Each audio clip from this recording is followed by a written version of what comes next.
আসসালামু আলাইকুম। সুপ্রিয় পঞ্চম নিয়োগ বিজ্ঞপ্তিতে প্রাথমিকভাবে নির্বাচিত সকল শিক্ষকবৃন্দ সবাই কেমন আছেন? আশা করি সবাই ভালো আছেন।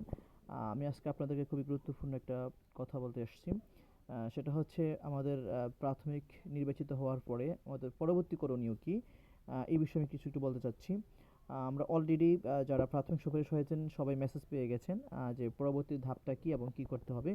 আমি এটা আরেকটু বিশ্লেষণ করছি। প্রাথমিকভাবে নির্বাচিত প্রার্থীগণকে প্রার্থীর নিবন্ধন পরীক্ষার সনদ, সকল শিক্ষাগত যোগ্যতার সনদ ও মার্কশিটের সত্যায়িত অনুলিপি আবশ্যিকভাবে আগামী ৭/৭/২০২৪ খ্রিস্টাব্দ তারিখ থেকে ২৫/৭/২০২৪ খ্রিস্টাব্দ তারিখের মধ্যে অফিস চলাকালীন মানে ৯টা থেকে বিকাল ৫টার মধ্যে এনটিএসসি এর কার্যালয়ে সরাসরি জমা প্রদানের জন্য অনুরোধ করা হলো। এখানে বিষয়টা হচ্ছে, এখানে লাগবে হচ্ছে নিবন্ধন পরীক্ষার সনদের ফটোকপি, সকল শিক্ষাগত যোগ্যতার সনদের ফটোকপি এবং মার্কশিটের সত্যায়িত অনুলিপি। মানে এগুলো হচ্ছে গেজেটেড কর্মকর্তারা কিন্তু সত্যায়িত করে। তারপর হচ্ছে ৭/৭/২০২৪ তারিখ থেকে ২৫/৭/২০২৪ তারিখের মধ্যে এনটিএসসির কার্যালয়ে জমা দিতে হবে। সময় হচ্ছে সকাল ৯টা থেকে বিকাল ৫টার মধ্যে। এখন বিষয় হচ্ছে মেবি বন্ধ দিতে অবশ্যই বন্ধ থাকবে। এখানে কথা হচ্ছে সরাসরি জমা দিতে হবে। যে নির্ধারিত তারিখের মধ্যে কোনো প্রার্থী প্রয়োজনীয় কাগজপত্র দাখিলে ব্যর্থ হলে তাকে নিয়োগ সুপারিশের জন্য বিবেচিত করা হবে না। তার আগে বলছে যে এনটিএসসির কার্যালয়ে সরাসরি জমা প্রদান করতে হবে। এখন এখানে একটা কনফিউশন রয়ে গেল যে সরাসরি সরাসরি জমা দিতে হবে নাকি ডাকযোগে দিলেও হবে।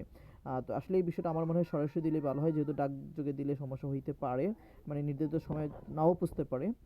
ডাকযোগে সরাসরি দিলেই ভালো হয়। তার এর সাথে আরেকটা কাজ চলমান থাকবে। সেটা হচ্ছে প্রাথমিকভাবে নির্বাচিত সকল প্রার্থীকে অনলাইনে ফ্রি ভেরিফিকেশনের ফর্ম, মানে ভিরুর ফর্ম পূরণ করতে হবে।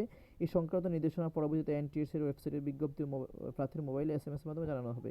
মানে এখানে আমরা অনেকেই কনফিউশনে ছিলাম যে আসলে এই মেসেজটা হয়তো ইমেইলে আসবে কিনা। এটা ইমেইলে আসবে না, এটা হচ্ছে এনটিএস এর ওয়েবসাইটেও দেখা যাবে। আর হচ্ছে সংশ্লিষ্ট প্রার্থী যে ফোন নাম্বারটা ব্যবহার করছে ওই ফোন নাম্বারে করণীয় আসবে আর কি।